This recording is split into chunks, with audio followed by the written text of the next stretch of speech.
Okay, now I'm talking to Andy. Andy, nice to meet you. Nice to meet you. Thank you for coming along. I know you're doing a talk on managing heart health after an event. Can you tell me a little bit about what you're going to address today? Well, I guess one of the things that I noticed is I trained in Glasgow in Scotland and then went to work in America. And the key thing I noticed in America was that they were very good at more medical types of things like physical assessment, diagnostic reasoning, and working out what's going on with the patient. And so that was a real skill I picked up in America. And then bringing back to New Zealand, I noticed that the nursing level was much more around empathy, caring, kindness, but much less around that medical aspect.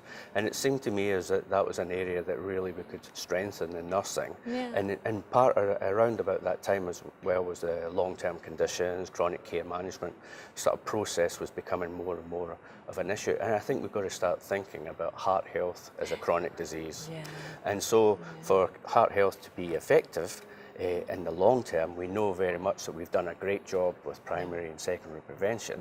But one of the things I think that we're starting to see now is that there really needs to be a little bit more of a focused and a structured process around obesity management, adherence to medications, and psychological well-being after a heart event is very important. Because what we're starting to see now is an upsurge in people developing heart failure, re-hospitalizations with heart failure, and all those sorts of issues are all areas where the evidence is pointing that nurses do a very good job at managing those sorts of conditions. And really that's the message I'm trying to get across today is that, you know, we can help and support people to develop the skills to better manage and look after people with heart issues, and it is very important. When should we be stepping in with this? You know, at the time of a cardiac event, or how? You know, a week later, or 6 weeks down the track? What kind of approach do you have for this? Well, you think about heart health in the olden days, it was always like a treadmill of inevitability. You know, you were on the pathway to death. And so any of those steps, I think, you know, we have a proactive team approach, we can get people off that treadmill or at least slow things down or move them onto a different pathway.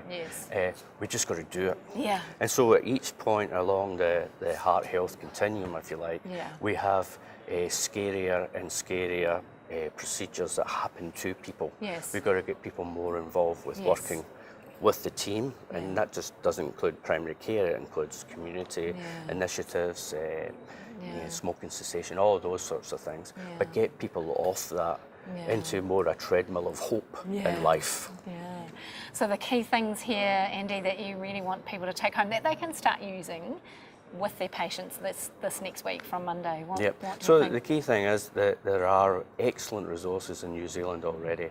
The Heart Foundation have put together prompts to care, checklists, all sorts of things that you can look at right now and you can say, are we doing a good job for people who have experienced a heart event? Because our aim is to prevent people developing heart failure and keep them out of hospital, keep them well. Thank you so much, Andy. It's such an important topic. Thank you very much.